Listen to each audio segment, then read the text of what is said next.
So I've been thinking a lot about housing and how crazy expensive it is and how it is completely out of reach, and how we've got this climate crisis breathing down our necks. That's why I invited you here today, Will, to talk about climate change and its intersections with housing. All right, so thank you so much, AGSA, American Green Zone Alliance, for being an awesome partner and sponsor to this podcast, Roots Down, a regenerative AF podcast. Really respect the work that you guys do in creating a just transition from gasoline to electric in the landscaping industry. We not only appreciate you being a good partner of Roots Down, but we really appreciate you being a great partner to the earth and helping steward new behaviors that lead us towards a good, clean energy transition, especially in the landscaping industry where we need it most. Thank you guys so much. We appreciate all the awesome partnership. I want to introduce you and let you introduce yourself to the podcast. Thank you for being here. All right. Well, I'm glad to be here. Hey, everyone. I'm Will Johnston, Executive Director of the amazing MicroLife Institute, founder, and I've been doing this about 11 years already. It's a long time. Yeah. More than a decade. It's longest relationship and baby, all that stuff. I mean, it's amazing. The past 11 years have been a constant journey of understanding how to better build housing and community.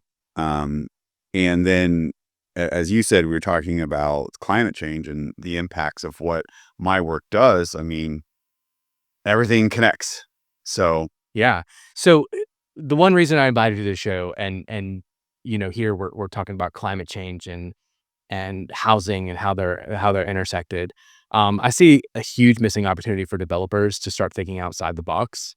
I think you very much do that. We've been working together, I think, for about 8 years now. yeah.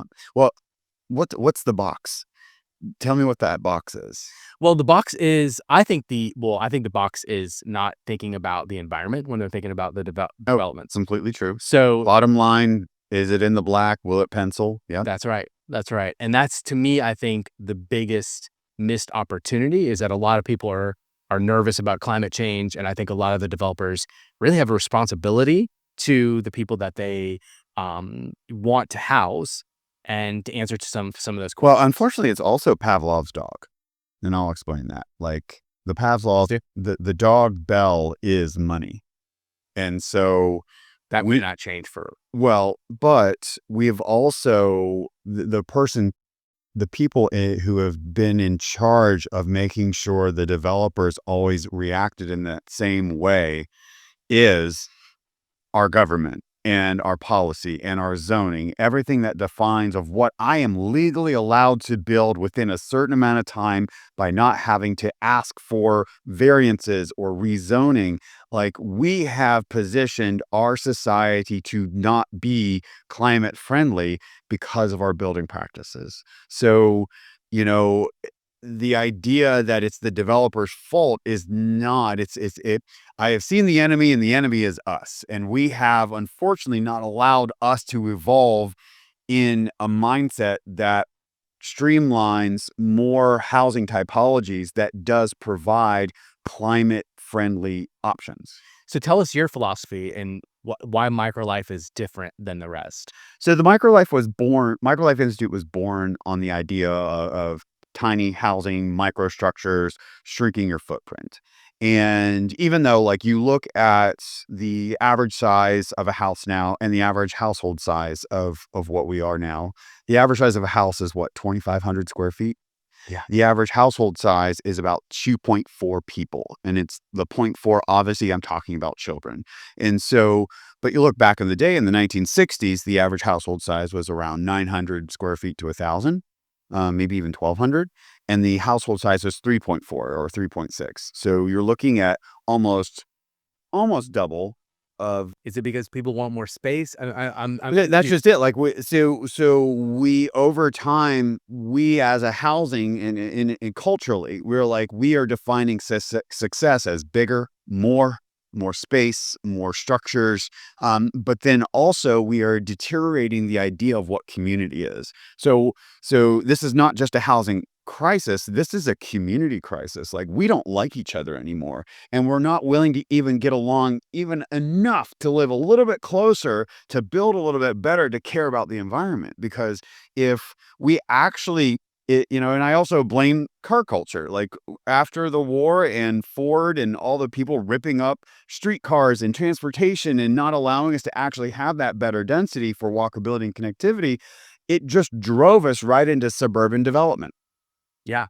I mean, that's where we're at. I mean, the problem, I mean, you're talking about, you know, institutional problems Yes.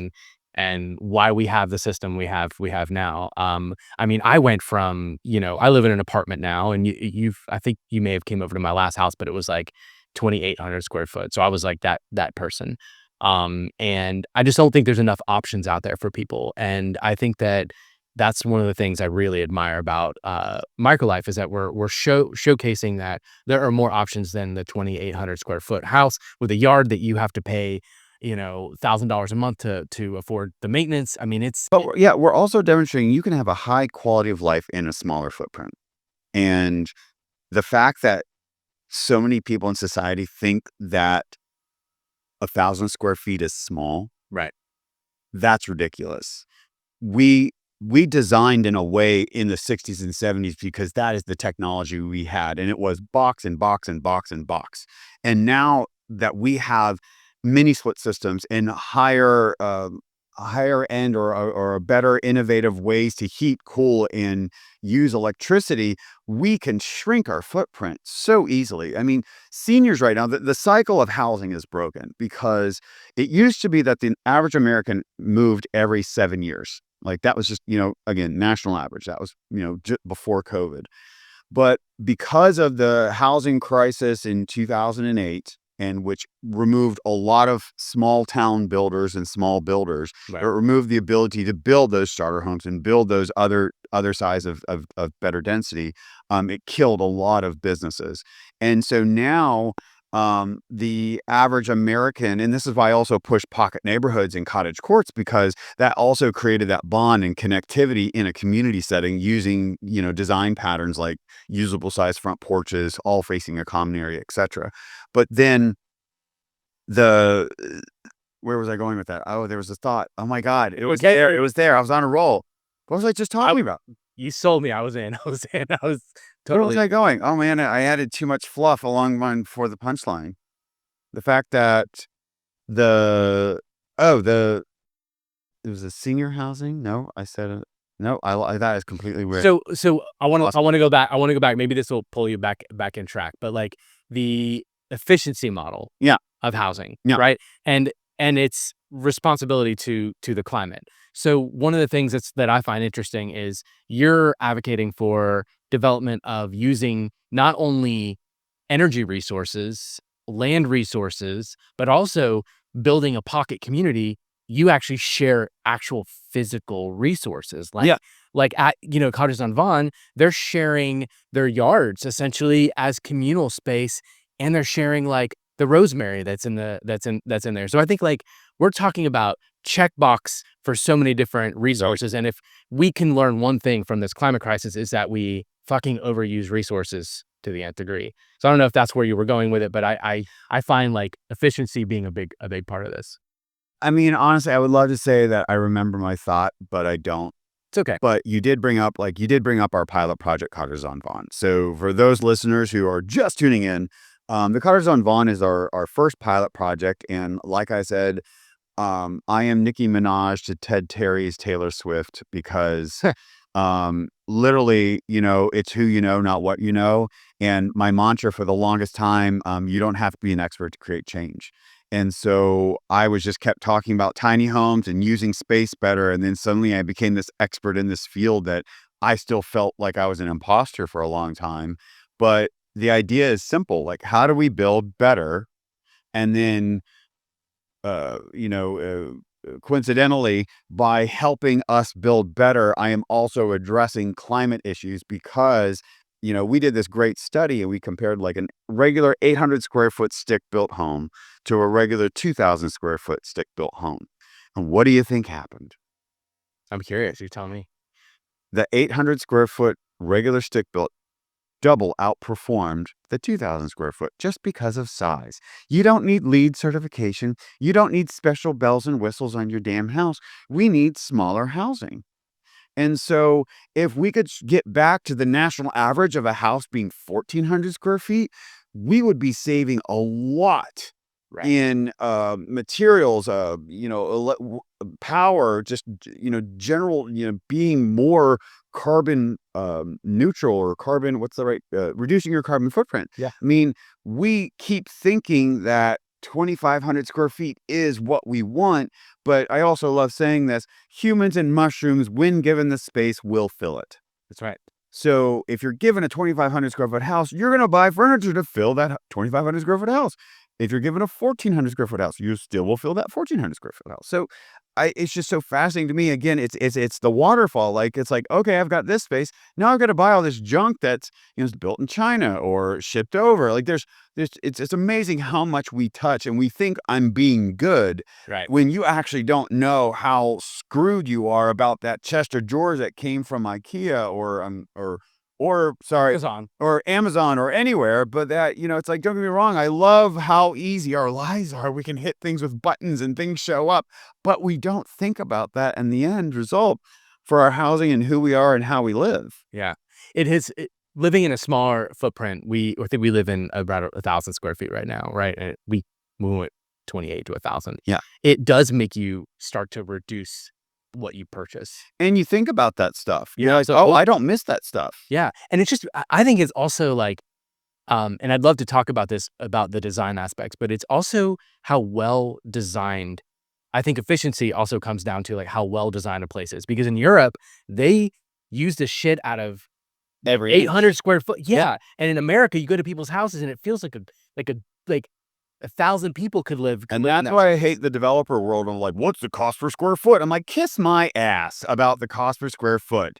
I can just, it's just division in math. Like, if you keep adding space, the cost per square foot is going to go down. But at the end of it, you're still selling an $800,000, 3,000 square foot house. But yet I'm able to spend, $250,000 on a 600 square foot house. But my price per square foot is not congruent. So, like, don't come at me when you're like, oh, and there's also the stigma. You think, climate change is so hard. Climate change itself, you have people like, oh, you're a hippie, you're too, Mother Earth, whatever. And then you've got to deal with people who also think they're, I don't know how to say it, they're size queens. They think that a small house is for poor people. A small space is for someone who's not doing well in their life. I am a well-established professional, and I live in my pilot project, and it's only 500 square feet. And I have 3 dogs. So, like, 3 I have. 3. Yeah. I didn't tell you about the pit bull. So yeah, pit bull showed up in my backyard. So I've got 3 dogs in 500 square feet, and I still had almost 9,000 people come through my house in the past 3 years through tours. People need to see, feel, touch good design, like you mentioned earlier, and understand that, you know what? It is not for me, but I see the value for others. If others have the opportunity, because like right now, I mean, even you talk about good design, our cities aren't laid out well. We can't walk anywhere.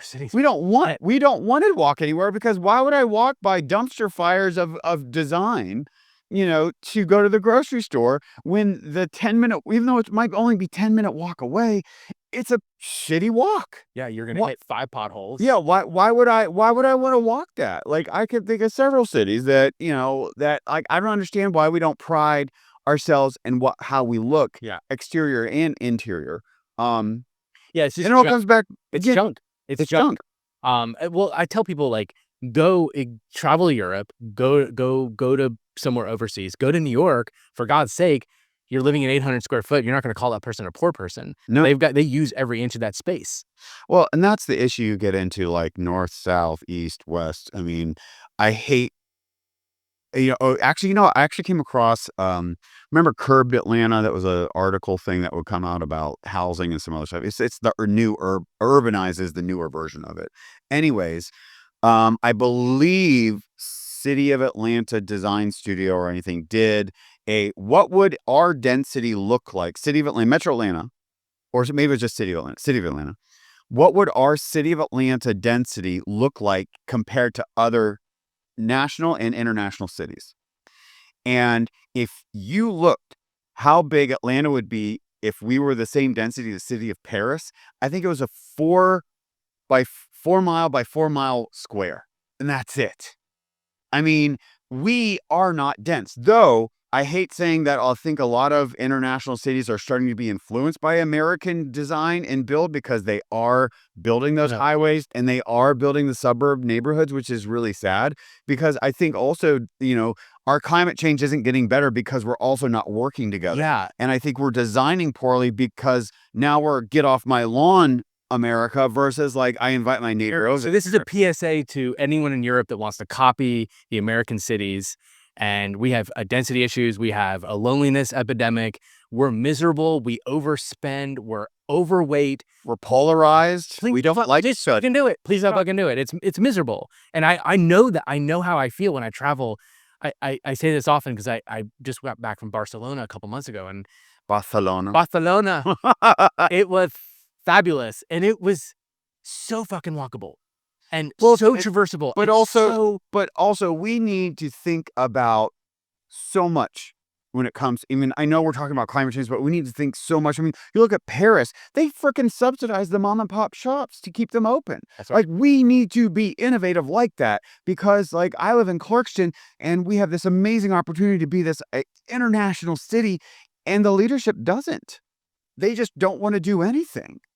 And so it depends, but again, also depends on the leader at the moment in time. It's the pendulum. It's the political pendulum, where it might get too liberal, then it swings back to conservative, and back and forth and back and forth. And I think also single family should not be the characteristic nature of this area. Right. Atlanta is covered by 65% of suburban design. 65% of the city of Atlanta is suburban laid out. Yet we are a city. I'm quingering, people, if you're not, hearing the sarcasm in my frickin' voice. But like, Atlanta is not a dense enough city. No, it's not at all. And so like, But if it became a dense enough city, we're fucked. True that, Because too. our roads, we have no public transportation. I'm not relying on. But it's like, then you're lying on the chicken or the egg conversation. We almost need that tipping point to be like, it's so bad, we actually need. I looked up this point the other day. Guess what percent of transportation is used, or mass transportation is used in GDOT's budget per year? Guess percent-wise. 35. 8% of the Georgia Department of Transportation's budget, and it's like $340 billion. Yeah. It's redonkulous. 8% is dedicated to mass transit. We don't support, our state doesn't even support our own mass transit. So every other state that I believe has mass transit does support in some way on a state level.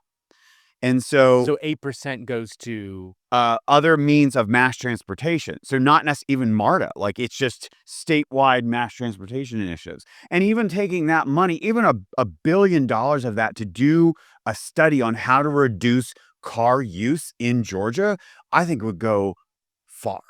Because you think about working with companies, working with cities, like how can we create we did it in COVID, we all pivoted to working from home. Not that I'm saying working from home is the answer, but there's a way to create more co-working opportunities, to revitalize smaller towns, to revitalize stress areas. Brings on innovation. Yes. And that's where we started innovating. I want to bring out some tough shit, because I know our audience is going to want to know about this. So you are an exception to the norm. Yes. For a developer. You pride yourself on that. And we are a nonprofit. And you're not for profit. So those are great models. There's not enough of you guys out there. Yeah. We care. So tell us the difference. So if you could explain to listeners what the problem is, and explain it in a way of like policy and the way that the other developers interact with government, and tell us the problem. Give us if you're in an elevator and you were to tell people like, what is the problem with developers and developments, and why is yours an exception to the norm and not the norm? So I laid that out good. I don't think it's necessarily the developers, but it's a combination platter of a smattering of things. And so let's just start off with. Remember, you're in an elevator. We got, like, let's say average 10 floors. Oh, 10 floors. Okay.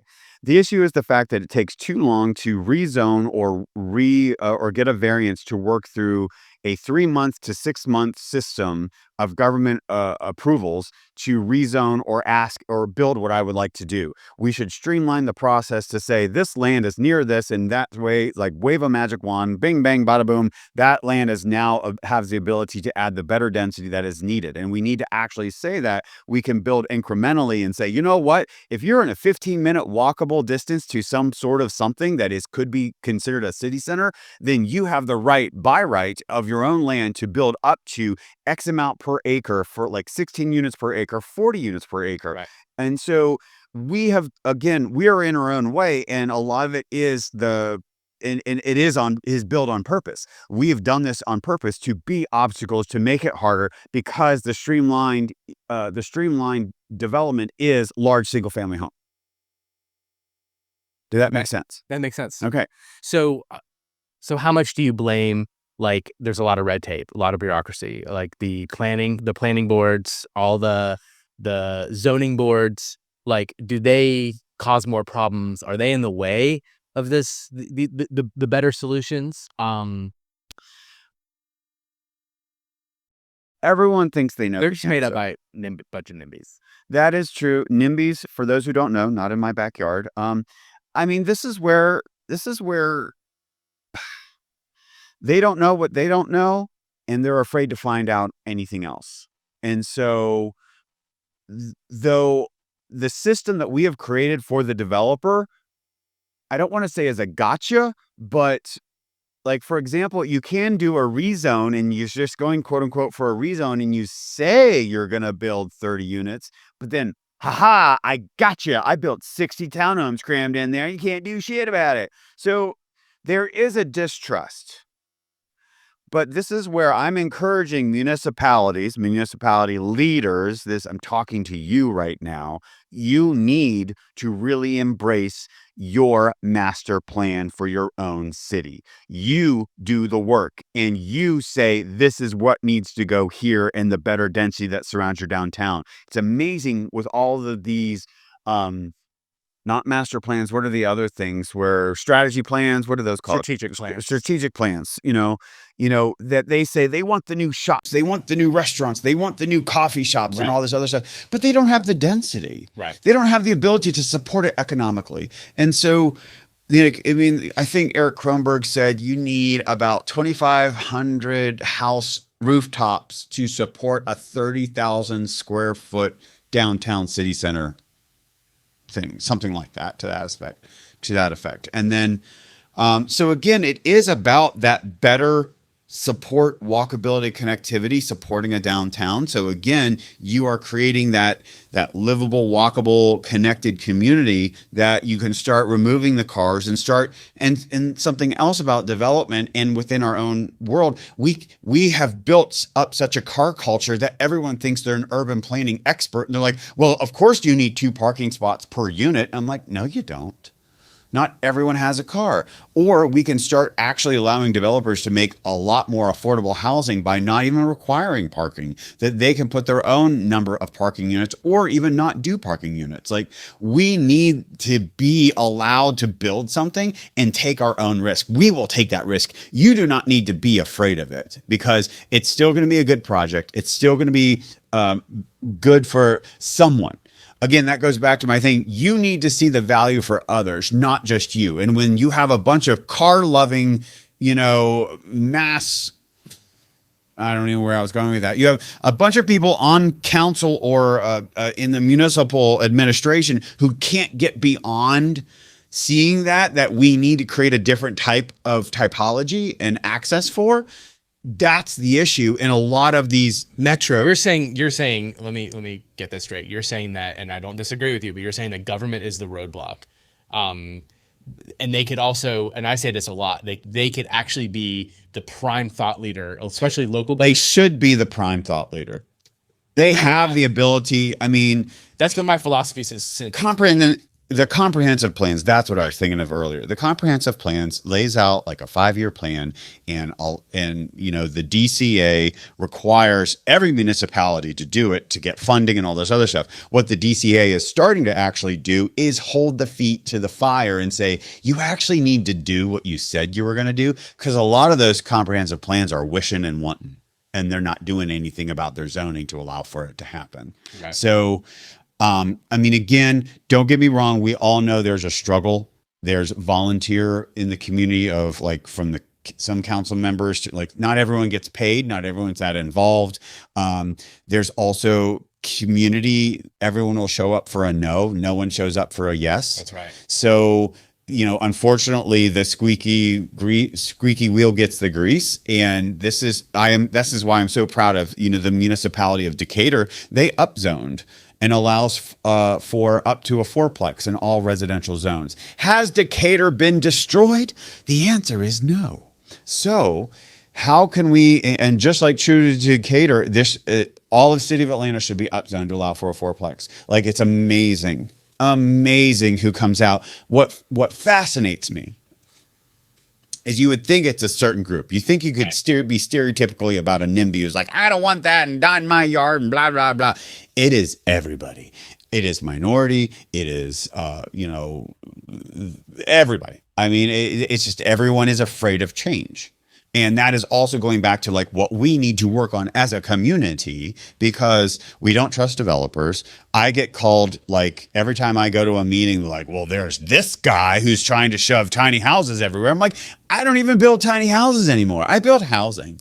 I just build housing that is allows us to have a more attainable price. Missing middle. Yeah. And it gives us the ability to be climate friendly and reduce our carbon footprint, just because we are creating that walkable, connected, community and interweaving that social fabric. So I think I want to make sure the listeners know like what the call to action is here. Like I think that developments can actually be the tipping point or the change needed for us to be able to create other climate positive future. Like if we want a climate positive future, and if we want to, really affect climate change, I think it's going to be in the developments we have. Like, if I live in a community now, like I don't use my car. Yeah. Like when I forget butter, I go to the bodega. I call it a bodega, and my daughter hates it. She hates it. She's like, we're not in fucking New York. I'm like, this is my little mini New York until we move to New York. But I'm like, it's a bodega for butter. And honestly, because I didn't start my fucking car up and I didn't drive it halfway across town to get butter. And people do that. I used to do that when I lived on the farm. I drove 20 minutes. I'm like, shit, I forgot olive oil. And I drive down this mountain road. Yep. So I think building the world that you're talking about really will quell a lot of issues that are facing us with climate change. I think also like I'm formulating this. I hope I don't piss people off, but like not everybody should have everything too. Meaning, it's amazing. We think we can just keep expanding. And I say, let's shut that down and let's build in and up. Like look at our wildlife, look at like our nature, look at like what we keep destroying, and like it's so sad. And so you look at like what Portland did, but again, like we need to think through it and not just do it. But Portland said no more out, but in and up, and it is expensive. But I think just like everyone else in every neighborhood I work in, there's legacy resident program. There's so much that needs to happen that it's not just one conversation. It's not just about climate change. But we also, this is what's hard, and we don't have a big enough momentum to get all the voices and ideas into one room. Right. And everything is siloed. And so housing is siloed compared to climate change, compared to schools, compared to traffic and mass transportation. I mean, it's just, but when it's all tied together. Well, but it's also, I think a lot of Atlanta developments, what I'm seeing is it forces people to think that we need to sprawl more, Yeah. rather than building density. Right. And to me, that drives me crazy. And even in Decatur, and I don't want to throw shade, but I'm going to throw a little shade. The limits of the buildings have to be 6 floors. Like, I think that's shit. Let's build, like, they're not doing that in Midtown. Let's build 12 floors. Let's build 15 floors. Like, the apartment I'm living in could have 15 floors in it and have so many more residents that are there, using the city, commerce, going to the restaurants. It's a fucking ghost town at night. I walk through my tenants are sipping it.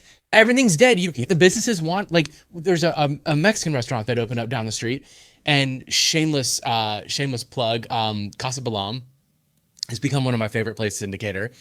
They have a good spicy margarita. They have an excellent spicy margarita. Oh my God, I need to go. Mezcal spicy margarita. Oh, lovely. Yeah. Okay. So going there, like, they're like, we're going to open up until 2:00. And I'm like, good luck. Everyone here is asleep at like 9, so no one's going to go to a restaurant at 11:00, 12:00, but because we attract.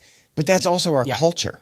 That's not New York culture anymore. Like, I mean, it is, or even New Yorkers, I'm hearing that, like, the culture of being up till 4 is kind of going away. Yeah. Yeah. And so I like to be in bed by 10:30. No, I am at 9 right now. Like, I really wish I could say I'm a crazy and wild guy, but I am like, hey, it is 8:30. Time for pajamas, time to go to bed. And so, I mean, but I also am crazy. I get up at 5:30 because I love Atlanta when it's quiet. I love when I know I'm up and the rest of the world isn't. Yeah, that's a good feeling. And so my favorite moments in Metro Atlanta is Sunday morning, because I know everyone's not going anywhere and I am. And it's fun to walk around a park and just in see, be, and do. Right. But I'm with you. Like, I mean, you look at my city, Clarkston, it just can't seem to move forward in a number of decisions. And that's where I feel like leadership needs to actually do what they say they're going to do. Well, we're all running around. I say this all the time. We're all running around like, oh God, climate change. I can't believe this election went this way. Like, we're putting people in office that don't believe in it. And I'm like, well, where have we moved the needle before?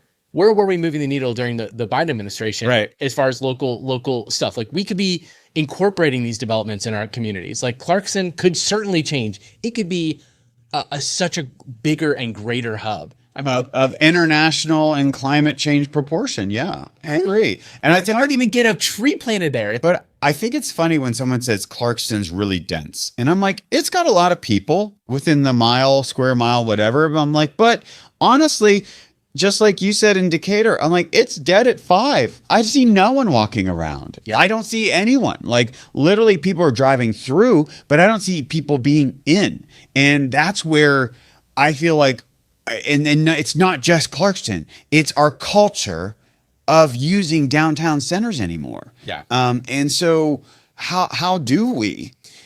And I was impressed during Halloween. We were driving through like Ponce Highlands area, and we were in Inman Park area where the Highland Tap is, if you know where that is. Mm-hmm. And Sophia was like looking. My daughter's 15 now. She's like looking around. She's like literally said, "God, what in the hell? Like, there's so many people out in costumes and kids, and it was like people were barbecuing." And I was like, "Holy shit!" Like, this is like a real community. It felt good. And then we had to drive through Decatur, and she's like, where's everybody? So she's understanding at 15 years old. She's like, I don't really want to raise my family here. Like, I don't want to raise my family in sleepy Decatur because there's not enough going on. There's not a big enough sense of community. Only when we do like a book fair. I think I don't want to disparage city of Decatur. I love where I live, but no, but I think we can do that. We can do better. We need more community cheerleaders. Yeah. Like, we need, like, I'm tired now. Like, I don't want to throw parties. I used to always want to get people together, and it's a job. I know I haven't gotten an invite in a long time. Well, I'm not inviting people over. And we need the people to bring the different minds together over the same food or whatever, drinks, and laugh a little, cry a little, yell a little, but be together. Live, love, laugh. Yeah. And so we need a little eat, pray, love at home with friends. But also, that's actually an interesting statistic too. That has gone down since the 90s. So you think about how many people invite neighbors over. It used to be around 18%. We're down to like 8 or 9% now in the country of actually doing interaction. So again, I know this is about climate change, but also like, oh, it's all connected. It's all connected. Like we as humans are lonely. We're scared. We don't know how to talk to each other about our feelings. We're wanting to call the HOA. We go be caring on each other, but we actually even don't know how to interact with each other. We don't even know each other anymore. Yeah. Yeah. It's like even hard to ask small talk. I mean, I admit that, like, oh my God, I got to go to a party. I got to have small talk. I don't really want to do this. I would rather just speak, say my piece, and peace out. Right. But and when it comes to climate change, well, let's look forward. Let's move ahead, and then we'll wrap this. Well, I want to know what the future looks like. Like, you know, I've asked this to other guests, and I will continue to ask this. Like, my guiding light is hope. You know, I'm a huge fan of Dr. Jane Goodall, and I believe that we can solve a lot of issues with hope. I feel like that we could be cynical. On top, we could have a layer of cynicism. so easy to go down rabbit holes. Yeah, It is. Really is. It really is. Well, especially this day and age. Like I could literally sit on my phone for hours and not run out of entertainment. Not hit that wall. But looking ahead, I want to know from your perspective, like, what does housing look like in the future? What gets you excited? What is innovation and good strategy and good government and business working together to solve the housing crisis and the climate crisis? What does it all look like? Box it up and put a pretty bow on it for me. So for me, municipalities need to go back to school. They need to put their developer hat on. They might not be the quote unquote developer, but they are the wizard behind the Wizard of Oz? Yeah, they're the Wizard of Oz. So they need to be, but they're that little wizard behind the big wizard. Yeah, they're the wizard that is calling the shots. That so it's like they're behind the curtain. I can't think of the freaking word curtain. So yeah, well, it's not even a scapegoat, but they need to be pulling the shots a lot more. And even though I don't know, and I'm sure there's some municipal people listening to this like, well, he doesn't know how it works. And I'm like, but yet you all have the ability to provide the vision. And the vision, if you are truly wanting everyone to feel welcome as a citizen in your community, you will look at the spectrum of housing and how better density will positively affect your area. So you yourselves need to be the wizard behind the curtain that are working with the developers and say, I like that you want to build here, but we don't like what you want to build. Here are 4 lots that we've already pre-zoned and got it all, and we put the sidewalks in so you don't have to. Like, you know, how can we make your life easier? Wouldn't that be cool? And I love to say, instead of no because, I need yes if. Because there are so many planning and zoning departments that are just ready to tell me no. And they're ready to point at the zoning and code. I'm like, you make up everything. You're allowed to change stuff. Wave your magic wand. And they're like, well, oh no, precedent. I'm like, how about the precedent be you actually make this work? You know, instead of making it crap. So again, if you look at how we spelled out zoning and how horrible and horrendous that type of typology is versus what we actually want to build, which is usable size front porches, connected community, and walkability. Oh my God, the humanity. So the developers need to find better partnerships in the municipality. The municipality needs to be calling the shots more. The developers can be the front line in the position into the community, but then the municipality themselves need to spend a lot more time educating the community of the why we need 60% AMI housing, why we need to help homeless people, why we need to help even the executive suite. Like, let's put a freaking, penthouse in a downtown Decatur so Ted Turner can move there. I mean, he had that downtown one in downtown Atlanta. Like, why not allow the people who like to spend a lot of money, then they can rent out a whole restaurant and buy it. Like, it's like, let's create a spot for everybody. So for me, I see the future being very bright because municipalities are going to be like, oh, we need something. And they're like, yeah, what is that? I'm like, oh, we need to actually be in a little bit more control instead of letting developers make all the shots. Because again, developers are driven by the bottom line. And what's the product that's going to get them there? And so cities need to push the better product and end product versus just getting a product. And I know there's different circumstances, different scenarios, but this is me pie in the sky, future looking forward. For MicroLife, we are going to be that partner developer with the municipality. Even though we are a nonprofit, mission-driven developer, we are building for-profit market rate projects that still hit attainable prices because of using better density. Some people might be like, "Oh my God, you just tried to sell a $500,000, 1,000 square foot condo." But I'm like, yeah, it's in downtown Decatur.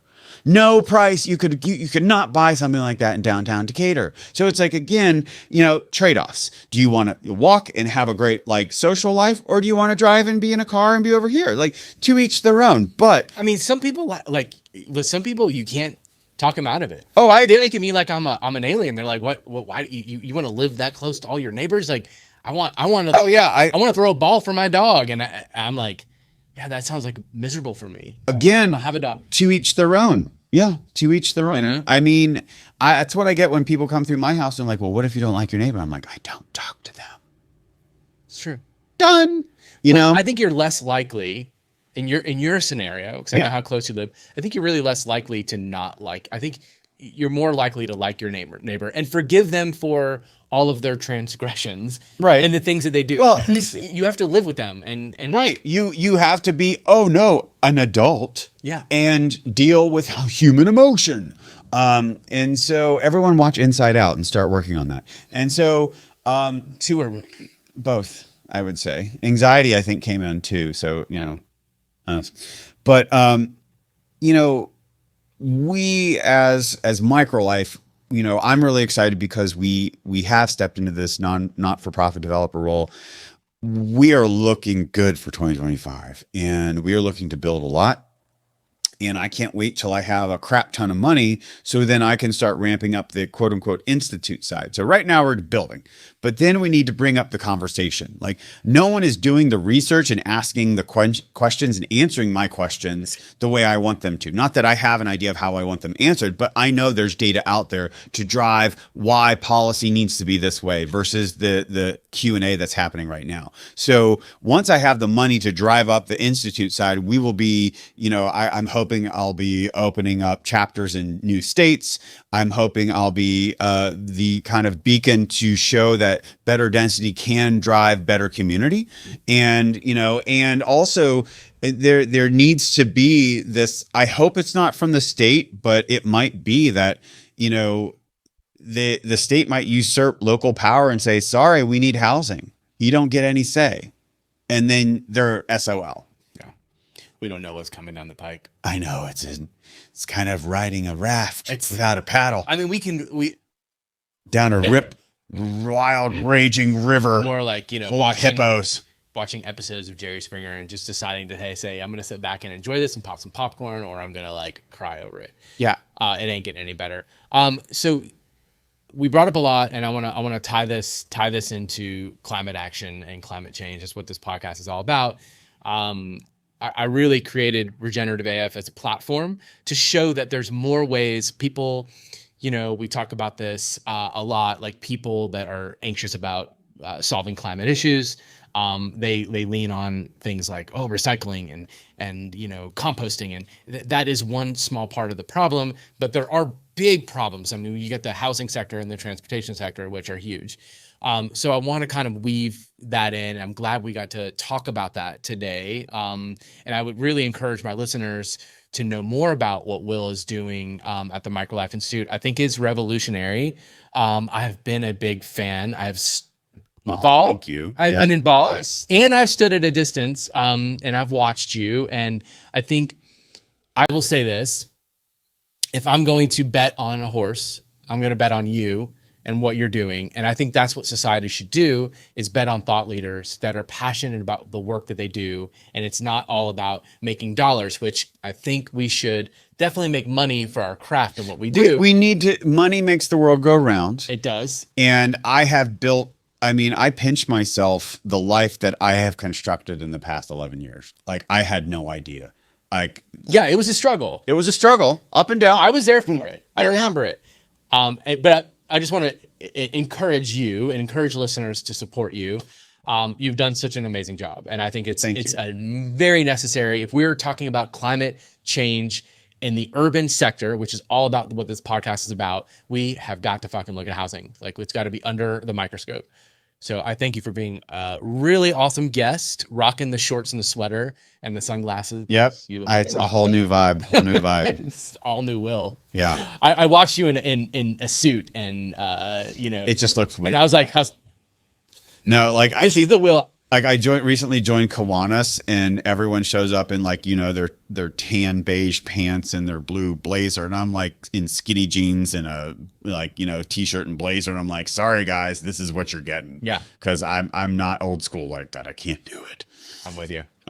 No, thank you so much. And this is such an important conversation to have, because I think a lot of people don't understand the connectivity to helping reduce your carbon footprint and helping climate change within the housing sector. They don't see housing as a climate issue. They don't. Even running your AC too long, or understanding even just getting your body temperate to a higher